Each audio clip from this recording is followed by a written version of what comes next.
I despised the regular gatherings at the county club every few weeks. It felt like there were countless excuses for hosting some frivolous party where a bunch of wealthy individuals could indulge in their egos. While my wife Sandra eagerly anticipated these events, unfortunately, over the past year or so, her drinking had escalated, leading to moments where she embarrassed herself or me. Sandra and I had been married for 24 years and had 3 college-age children. We first met while I was pursuing my MBA, and we hit it off immediately. Our relationship began to cool off about a decade ago, and I assumed it was a natural progression. Although I wished for more affection and closeness, I hesitated to push the issue and resigned myself to the idea that our future together might lack romance. Despite this, I had a fulfilling career and earned a substantial income that comfortably supported our family, even with the financial strain of putting our kids through college. Sandra didn't work, preferring to focus on community service and social engagements. Her lifestyle was sustained by my income, which necessitated financial stability. Despite her dedication to upkeep, I noticed she maintained her appearance well, likely due to frequent trips to the spa and salon. Meanwhile, I considered myself average, sporting a slight paunch and graying hair, though I dressed sharply thanks to the demands of my job and my wife's penchant for shopping. I excelled at my job, but deep down I wasn't content. I yearned for something different, something fulfilling that didn't hinge on its paycheck. Additionally, I craved a change of scenery. Our house felt too large for just the 2 of us, and I loathed the expenses and time required to maintain it.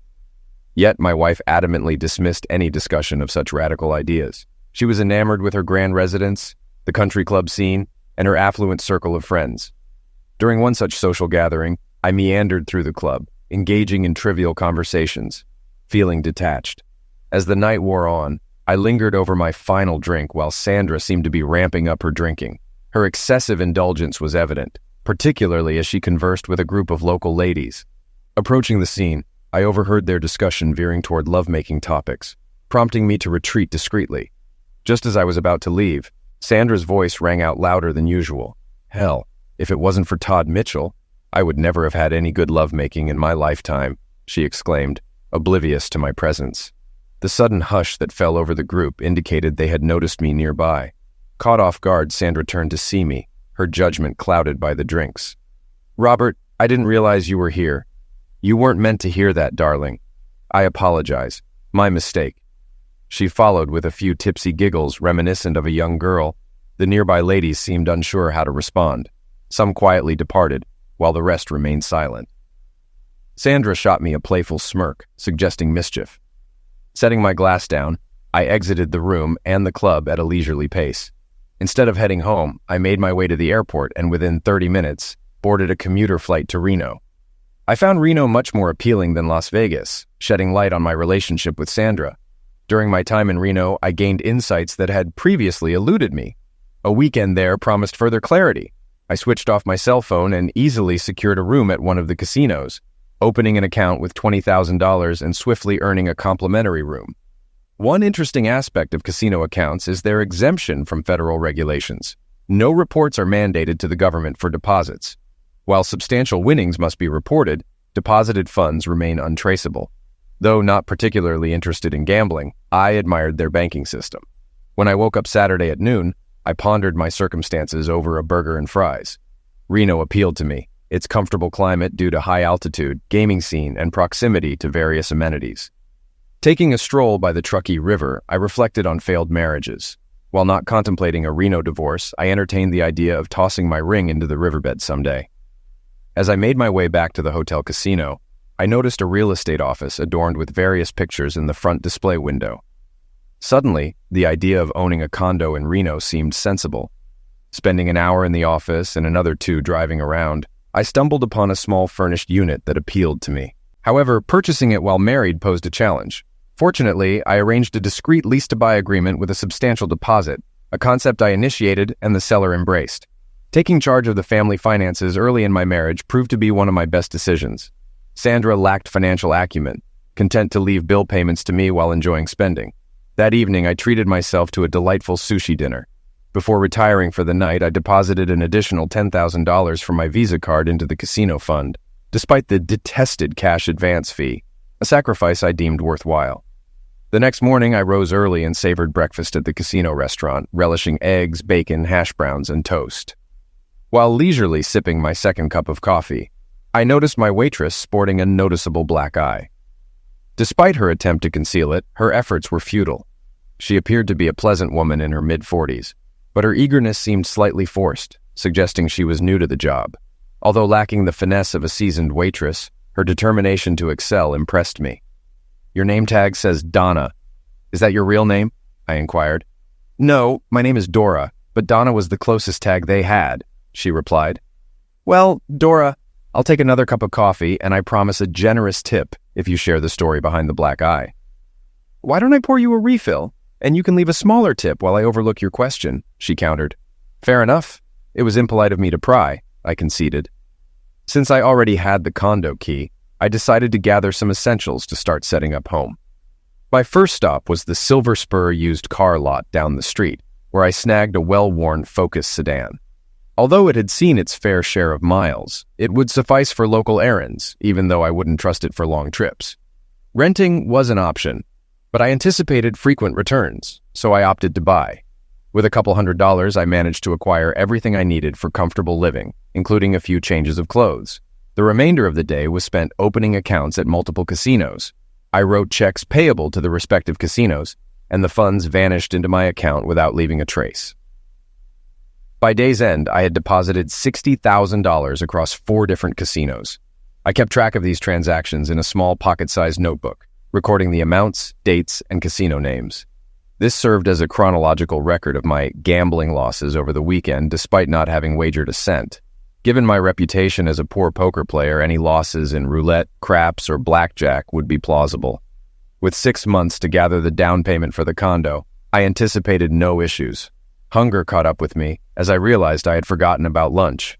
By dinner time, I was famished. Opting for the casino restaurant where I had breakfast, I was greeted by Dora, my waitress once again. "You're still here? Seems like a long day," I remarked. "I have to work double shifts to make ends meet. Rent turned out to be higher than expected here. Care for a drink?" she replied. Preferring not to pry, I placed my order and maintained polite conversation. When she brought the check, she paused for a moment. "I apologize for my attitude this morning.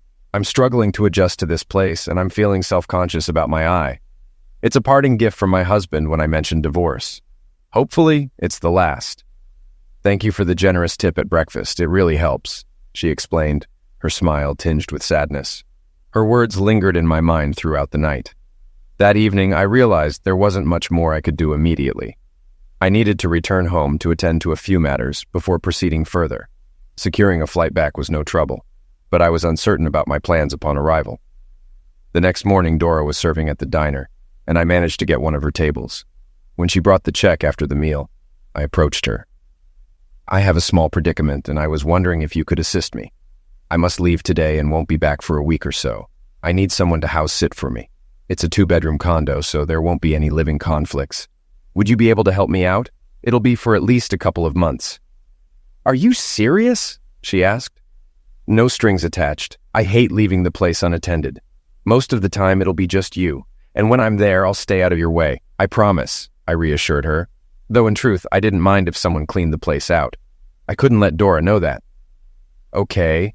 Is it within walking distance of the diner?" she inquired. "It's pretty close, but I'm leaving you my car. Also, ensure it always has gas for when I return.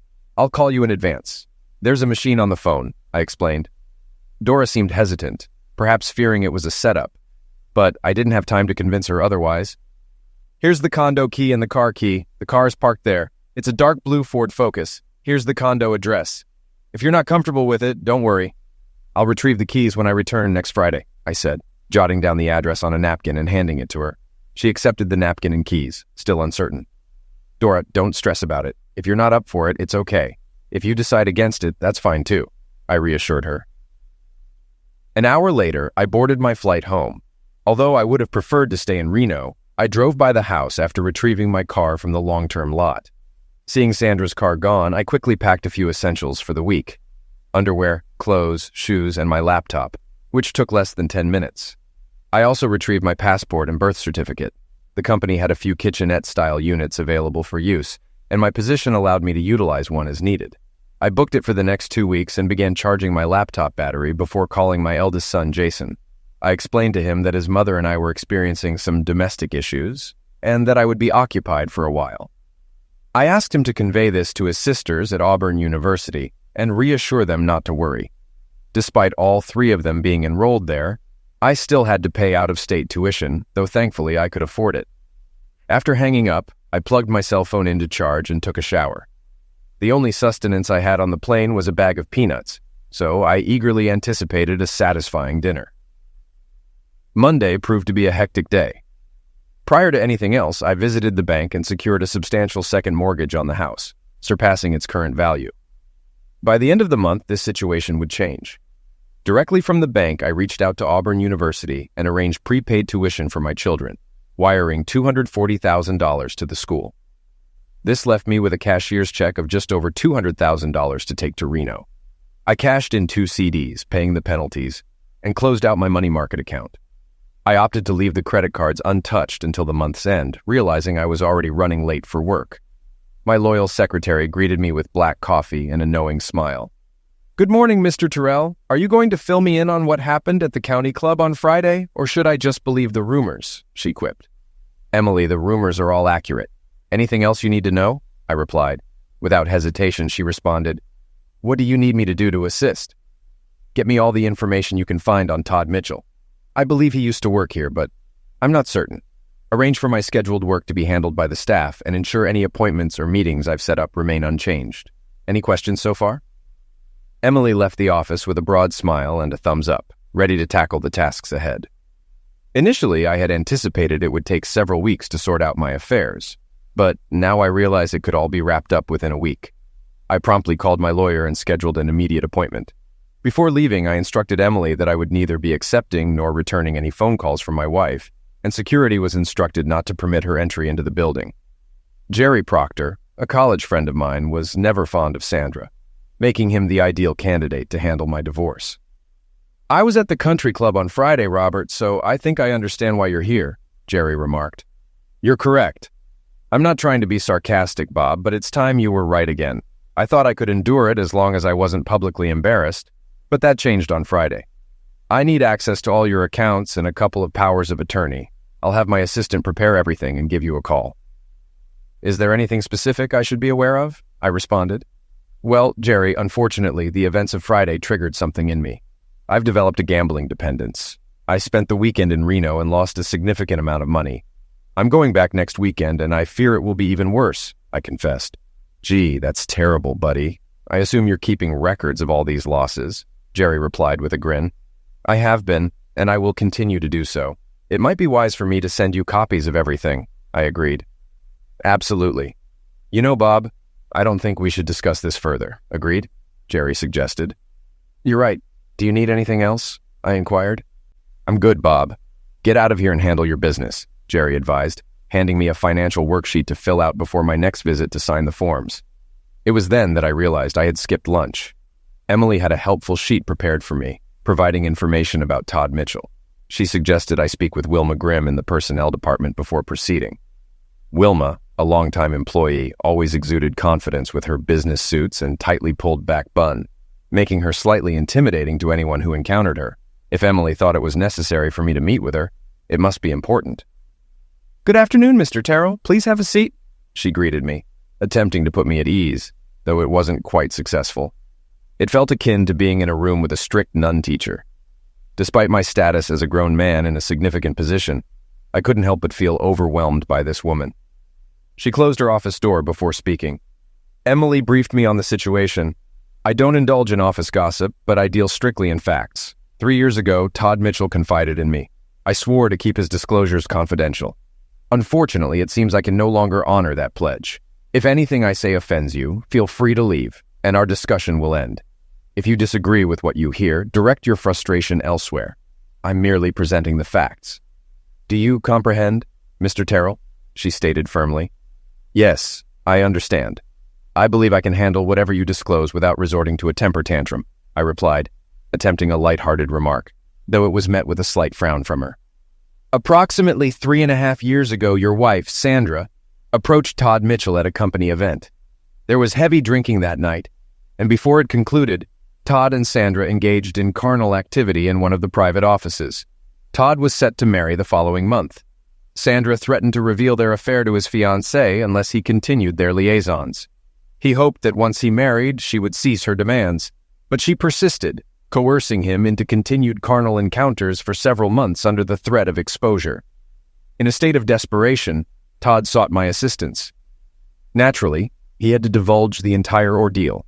Ethically, I couldn't disclose this information to you or anyone else. The best solution I could devise was to transfer Todd to another office. After relocating to Dallas, Sandra ceased her advances. Todd never disclosed the situation to his wife. Do you have any questions? It appears Mr. Mitchell was as much a sufferer in this debacle as anyone else. Initially, I contemplated some form of retribution, but that now seems imprudent. Any suggestions, Miss Grimm? Now that you're aware of your influence, I suggest letting the matter rest. Todd Mitchell is a valuable employee and an asset to the company. Don't jeopardize his career over something your wife initiated, she recommended. Thank you for your time. I agree with you. Being coerced into closeness with my wife is punishment in itself. As we rose, Wilma smiled, adding, By the way, it's not Miss. I've been married for 32 years. It was difficult to envision Wilma Grimm in a lovemaking setting with a man. However, perhaps when she lets her guard down, she transforms into a sort of lovemaking symbol. Suddenly, thoughts of a dominatrix crossed my mind, prompting me to shift focus. I had more pressing matters than Wilma's romantic life. Emily had rearranged my schedule, leaving me with a clean slate. Despite my wife's persistent calls, insisting I wasn't in Baltimore, I remained undeterred. As Emily had suggested, I had an appointment with the company president the next day, and one with the legal department that afternoon. I invited Emily to join me for supper, but she declined, citing her husband's disapproval. She jokingly proposed I ask Wilma instead. The meeting in the legal department took longer than expected, resulting in me retaining a few individuals. Over time, I extended apologies, which were met with understanding. Redeeming my retirement plan for a cash settlement proved challenging. Closing the shared savings account went smoothly, but required time for processing. Dealing with my sick time, vacation time, and company insurance, however, was relatively straightforward compared to other tasks. It had become quite evident by then that I would be departing from the company. I hoped the news wouldn't reach my wife prematurely. I ended up dining alone, strangely finding my thoughts drifting to Dora during the meal. I pondered whether she had moved into the condo and if she was still working double shifts. Despite my limited acquaintance with her, I felt a keen desire to return to Reno and see her. Recognizing the juvenile nature of these thoughts, I attempted to dismiss them. It was imprudent to waste time pondering fantasies that would never materialize. The following morning, I cashed in 2 whole life insurance policies and terminated 2 term policies. I was astounded by the substantial cash value the whole life policies had accrued. I arranged to collect the checks the following day. While my car was covered by company insurance, I canceled the insurance on Sandra's Lexus, as the lease was under her name while the insurance was under mine. Before heading into work, I dropped by Jerry's office, submitted the financial form, and signed several papers his secretary had prepared. Upon my return to the office, Emily had coffee ready.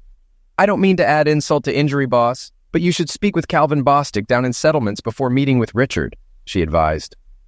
Richard Ryder, the company president, likely already knew the purpose of my visit.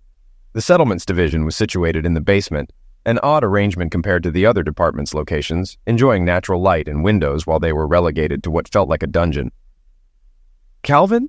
Emily mentioned you wanted to speak with me. I greeted Calvin Bostic, a reserved individual who always efficiently completed his tasks. He led me to a secluded area. I've heard rumblings about tensions in your office. I'm not one for gossip, but I felt you should be aware of something. About 6 years ago, we had a colleague named Raymond Upright.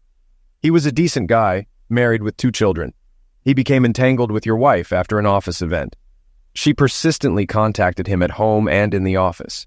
He regretted his actions and attempted to end the affair, but she wouldn't allow it, threatening to expose him to his wife if he tried to break it off. Foolishly, he called her bluff. 2 days later, Raymond's wife threw him out. He spiraled into drunkenness and lost his job. I'm uncertain of his current whereabouts. Nonetheless, Raymond's wife threatened to disclose your wife's affair to you. Allegedly, your wife paid her $10,000 to remain silent. I lack concrete evidence regarding this last detail. Thanks, Cal. I hope I didn't upset you, Mr. Terrell. But Emily suggested I inform you.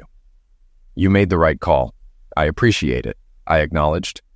I rode the elevator straight to the 9th floor, arriving a bit early for my appointment with Mr. Ryder. Nonetheless, he promptly ushered me in. The meeting was brief and to the point. The legal department, personnel department, and payroll would handle everything for me. Once the details were sorted out, I was instructed to personally contact Mr. Ryder from wherever I was. He handed me a card with his private cell number on the back. There were no assurances, no regrets, and no nonsense. While some matters were resolved, others remained open-ended. I simply nodded and departed without uttering a word. Emily greeted me with a wide smile upon my return to the office. As she handed me my usual cup of coffee, I returned the smile and instructed her to book me a flight to Reno for Thursday morning, with a 2-hour layover in Dallas. She gestured for me to look out the window. Sandra was in the parking lot, engaged in a heated argument with a security guard. She's been down there for over 20 minutes. They won't let her in, and she refuses to leave. What do you want to do, boss? It seems the guards have the situation handled. My only concern now is finding someone to have dinner with. I dislike dining alone, I remarked. I called Jerry to check on things. He informed me he couldn't take action until I resolved the financial mess. Currently, I was financially stable. With the incoming checks and cash in the bank, I was rather affluent. I assured Jerry I would head to Reno early and not return until I was penniless. Periodically, someone would pop their head into my office, informing me that my wife wanted me to call her. She had her friends call their husbands at work in an attempt to locate me. I lingered in the office for a few more hours, tidying up to ease the transition for my replacement. Sandra sat on the hood of my car, awaiting my exit. Emily flashed a smile as she handed over the keys to her Honda Civic. She mentioned it was a good excuse to have her husband pick her up and treat her to dinner. By the way, you're not planning anything reckless in Dallas, are you? Nope, just wrapping up loose ends. No revenge, I assure you. I drove to Allentown and grabbed dinner at the Outback. I was back in my apartment before midnight. The following morning flew by. I signed more paperwork for Jerry, closed all the bank accounts, and canceled all the credit cards. I even arranged to have the utilities shut off at the house. The next week, I collected checks from the bank, insurance company, and workplace. I was surprised to find out I was worth so much. I got a new cell phone and canceled the ones my wife and I had. I sold my country club membership to an old friend for $23,000. My replacement was already in position when I made my final stop at work. He appeared to be a nice guy, and he had arrived from Boston with just 24 hours' notice. He understood it was a smart move for him. Emily was more knowledgeable about office operations than I was, so training him wasn't necessary. There were a few items at the house I wished I had, but they weren't significant enough for me to return. Emily told me to keep her car, and her husband would pick it up at the airport. I bought a couple of cheap suitcases to pack my belongings from the apartment. Anything I forgot, I could purchase in Reno. Suddenly it dawned on me that I had completed everything I needed to do. All my assets were now in cash. There were no stocks, no accounts, and nothing else of value except the house, which I was gifting to my wife. AirBlue was accommodating. They had available seats and were happy to move up my flight. I called Jerry at home. Hey, buddy, just wanted to let you know I'm leaving tonight. I assume you have everything you need? I'm all set, Bob. I can serve the papers tomorrow. But I still need that financial info ASAP. You might as well give them to her. I'll start sending proof of financial irresponsibility soon. Be cautious, Bob. I don't want either of us in trouble. Sandra will probably get a fancy lawyer, maybe from Philly. He might bail if things go south. It's up to you, Jerry. Do your best for me, but keep the bill reasonable. I'll be strapped for cash soon. Don't forget that. One more thing. Look into a guy named Raymond Upright. He might need a hand. Depending on the situation, I might be the one to help. Got it, Bobby. Safe travels and keep in touch. I called the condo and left a message on the machine about my arrival later that night. I reassured her I'd call and not to be alarmed by someone at the door.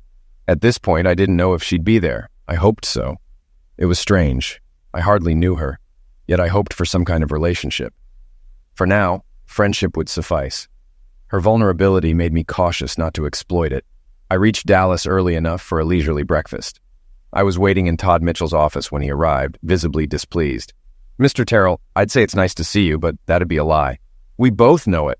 Relax, Todd. I hope you don't mind the informality. I'm not here to reprimand you.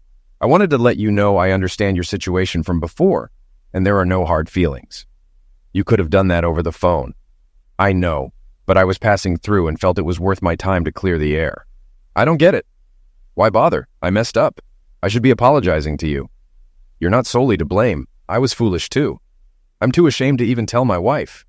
You played a part, but most of the trouble was caused by my wife. What she did caused problems for you and now for me. I'm not excusing you entirely, but I don't want you carrying more guilt than necessary, because my dear wife was unfaithful. That's very kind of you to put it that way. I'm at a loss for words or actions in response. I reached over and passed him one of Jerry's cards. Later today, give my lawyer a ring.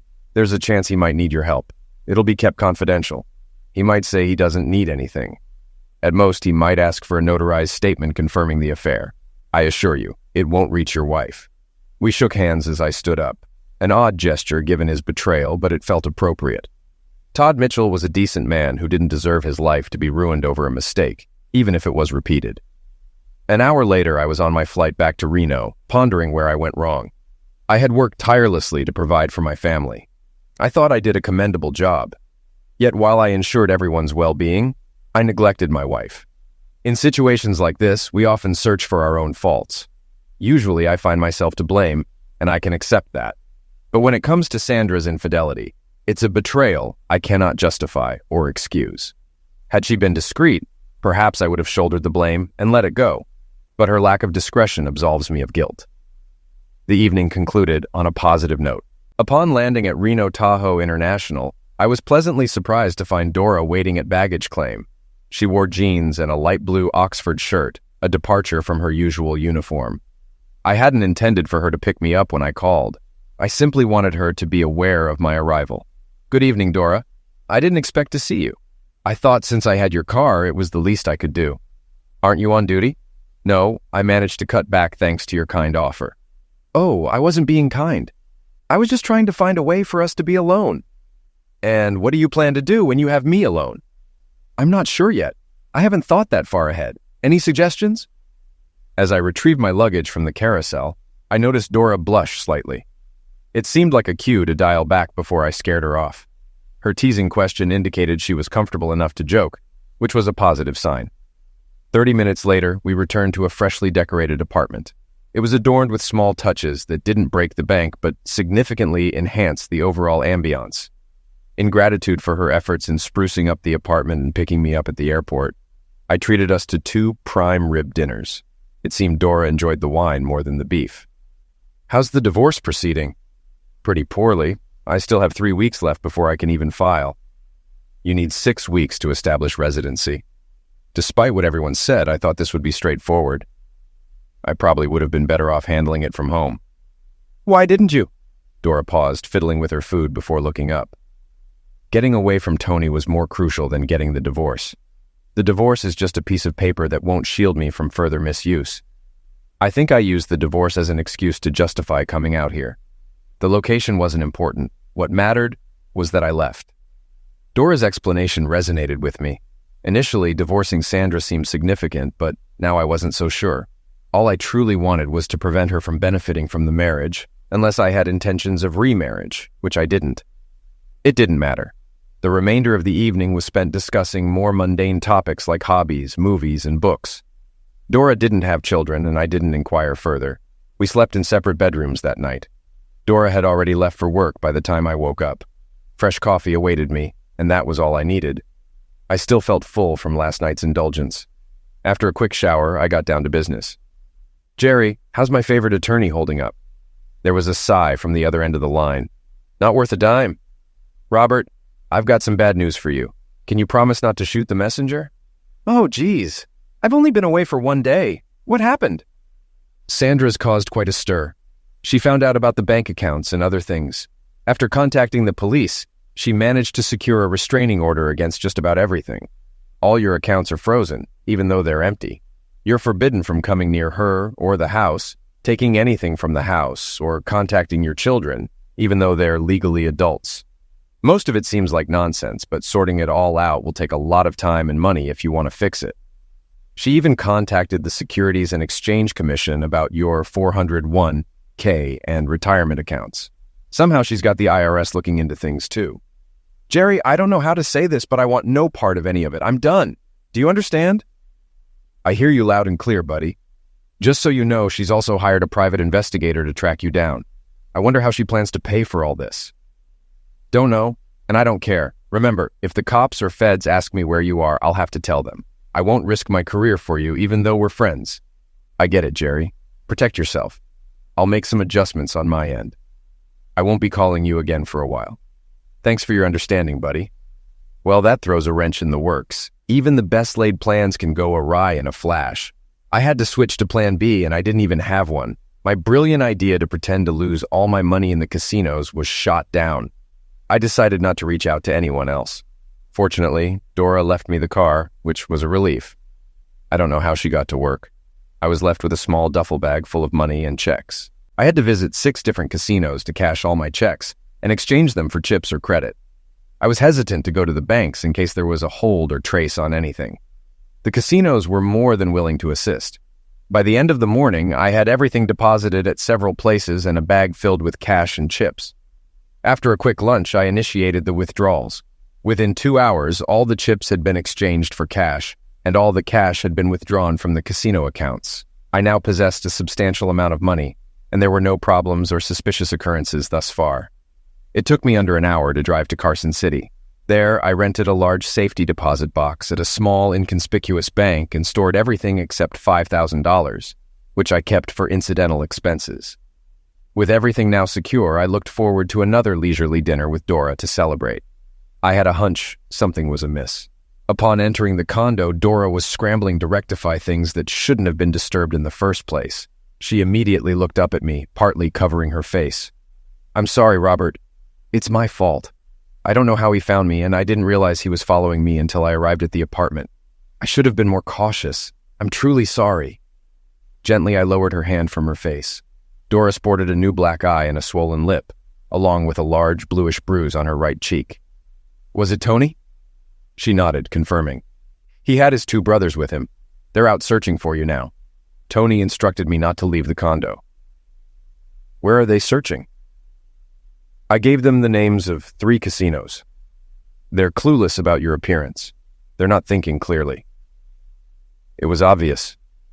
We couldn't stay, and involving the police wasn't an option. We left everything behind, headed west, and spent the night at a small off-road motel in Grass Valley. Despite there being only 1 bed, I acted chivalrously. I brought takeout to the room and bought some makeup for Dora. She did her best to conceal the bruises, but it was still noticeable. She apologized profusely throughout the night. I felt relieved when she finally fell asleep. The next day, we drove to Sacramento to buy clothing and personal items. I had no idea when we could return to the condo. I had booked the Grass Valley Motel for 2 additional nights. Over the next few days, Dora and I got acquainted. There was no closeness or suggestive remarks. After just 3 days, I felt more at ease with her than I did with my wife of 24 years. While I wasn't conversing with Dora, I fretted over the unfolding events. I was hesitant to bring Dora back to the condo, fearing Tony might find her. Similarly, I was apprehensive about returning myself, concerned that someone might be searching for me. Yet carelessly, I left behind my laptop, passport, and other personal documents at the condo. Foolishly, I deemed them significant and felt compelled to retrieve them. Truly foolish. Despite only knowing Dora for a short time, I felt compelled to trust her. We were both in the same predicament regarding our spouses. "Have you ever been to Mexico?" "No, I haven't." "Are we considering going to Mexico, Robert?" "I'm uncertain, but in case things take a turn for the worse, I need you to do something for me. I don't want you getting into trouble, and I want to keep you safe from Tony." "Robert, you don't owe me anything. You've already done more than enough. I'll manage." "Well, I'm not certain about my own situation. I've stashed away a significant amount of money. It's clean money, but I'm hiding it from my wife. If anything happens to me, I need you to retrieve the cash for me." "Who's after you? You haven't mentioned anything about that. Did you do something illegal?" "There are multiple federal agencies and a private detective looking for me. If necessary, the local police will likely get involved. All I'm trying to do is safeguard some money for my wife." "What should I do with this money?" "I've been pondering that. Head to Guadalajara and wait for me there. Use whatever funds you need until I arrive." "How will you locate me?" "Visit the Libertad market for coffee every morning. I'll find you. It's sizable, but I'll find you." "When should I do this?" "When you realize I'm in trouble." Why not do it now? Be patient. I'll bring you along. I'd prefer us to go together rather than separately. It feels safer that way. Why can't we both leave now? The conversation began to loop, so I disregarded her. I didn't intend to be rude, just eager to proceed. 2 hours later, we crossed the pass and arrived in Carson City. Dora's name was added to the access for the safety deposit box, and she received her own key. Upon returning to the condo, I parked half a block away. The complex had a lower-level parking area beneath the units, open but covered. I instructed Dora to wait in the car until I confirmed there wouldn't be any issues. What kind of problem? I had no clue. Given recent events, anything was possible, and it unfolded as I wandered through the parking lot. Robert Terrell, turn around. He was a slight man, somewhat wiry. The lengthy leather coat he sported seemed more odd than menacing. He lacked the demeanor to pull it off. However, the sizable black weapon in his grip compensated. Do we know each other? A broad grin stretched across his face as if he took pride in revealing his identity. I'm Laszlo. Your wife sent me. All right. What do you need from me? I require your wedding ring and your wallet. The wedding ring I understand, but why the wallet? I need to make it seem like a robbery. Make what appear as a robbery? Your wife hired me to eliminate you, Mr. Terrell. I hope she paid you up front because she's broke. What do you mean? That marked the end of our dialogue. From afar, 3 burly Italians clad in lengthy leather coats emerged. Bobby Terrell, we need to have a word with you. Tony was particularly vocal. Their abrupt arrival caught Laszlo off guard. As they noticed the firearm in his hand, all 3 reached for their own concealed weapons as I hurled myself over the concrete barrier toward the exterior of the parking lot. Laszlo temporarily lost interest in me. As I dashed along the building's side toward the car, gunfire reverberated off the garage walls. Glancing up, I spotted Dora racing down the street and 2 suited men exiting a black SUV across the way. It was evident they were federal agents, presumably awaiting my arrival. The shootout provided a distraction, allowing me to flee the area. Dora and the car were nowhere to be seen. There was no chance I was returning to that condo. I didn't care who shot whom in the parking garage. I just wanted out. What I knew for certain was that 3 different factions were after me for various reasons. It was clear to me that I needed to lay low for a while. While I had over $4,000 on hand, catching a bus to Carson City to retrieve my money wasn't a viable option. I was too much of a target at the moment. Yeah, hot is the right word for it. I was just trying to escape from a wife who betrayed me. What had gone wrong? Why was my wife attempting to have me eliminated? Perhaps she hadn't realized there was no longer any insurance payout. I had overestimated her intelligence. That was my blunder. So I took a bus to San Francisco. A grand doesn't stretch far in the city by the bay. The first 1,000 secured me a social security number and an ID, allowing me to seek employment. I found a modest room with shared facilities and landed a job as a waiter in a discreet eatery. After about a month, I was earning enough to sustain myself and was becoming quite adept at waiting tables. Some patrons even requested my section. I hadn't kept up with my cell phone payments and the service had been cut off. Since leaving Reno, I hadn't used it anyway. It only cost me a few bucks to set up a new prepaid service with 50 minutes of airtime. I wanted to reach out to Dora, but I had no clue where she was, so I decided to call Jerry. Hey, Jerry, it's Robert. Just wanted to touch base. Bobby, good to hear from you. Things are still chaotic, but not quite as you might expect. Where the heck are you? None of your business where I am. Last time we spoke, I was besieged by unsavory characters all wanting something. Am I still a marked man? Well, most of that mess cleared up, especially after Sandra got arrested. From what I gather, the IRS is still pursuing payment on 401k assets. Apart from that, things are looking up. What do you mean Sandra was arrested? I thought you, of all people, would know about it. Ever heard of a guy named Lester Laszlo? Yeah, I briefly met him about 3 months back. He was attempting to off me when we were interrupted by some other fellows who had a bone to pick with me. While they were arguing over who would get a shot at me, I slipped out the back door. How does he tie in? Sandra hired Laszlo to take you out. Laszlo got seriously injured in Reno and spilled everything to the cops. He claimed Sandra was stiffing him on a $10,000 contract, so he squealed. Believe it or not, the cops bought it and slapped her with charges. She's stuck in jail awaiting trial because she can't make bail. Jerry, I'd consider helping her out if she hadn't tried to have me bumped off. Her parents should bail her out, not me. Let me see what I can do. Bobby, no one seems too interested in you right now. Want me to restart the divorce proceedings? I think we have solid grounds this time. Might as well. Divorce would tidy things up, though I couldn't care less at this point. I've kept all the paperwork. I reckon I can still use most of it. Oh, forgot to mention, your kids all returned home when Sandra got in trouble. They were worried initially, but lost interest once the truth came out. They want you to reach out and reassure them you're okay. I'll contact them as soon as I can. How'd your money laundering plan pan out? Not worth a lick. Lost control and lost touch. I'll try to check on it next week. Jerry, sometimes even the best laid plans fall flat. Okay, stay in touch, buddy. One more thing, Jerry. Did Sandra ever say why she wanted me dead? Not that I know of. I figured it was for the insurance, unaware that you'd canceled. I touched base with the kids, and everything's fine. They felt better knowing their tuition was prepaid. They were curious about what went down between Sandra and me, but I couldn't bring myself to spill the beans. Some things will have to wait. I borrowed a car and drove up to Carson City. The safety deposit box turned out to be empty. She could have left a note, at least. I couldn't really gripe since I gave her the key and access. Did she head to Guadalajara, or did she find a hideout beyond my reach? There was only one way to find out. In my San Francisco neighborhood, there were several small travel agencies, most specializing in group tours for like-minded people, which I didn't quite fit into. Finally, I found a tour to my favorite Mexican city with a last-minute cancellation I could snag. It was the first time I had to scrape together enough money for something. The trip wasn't overly pricey.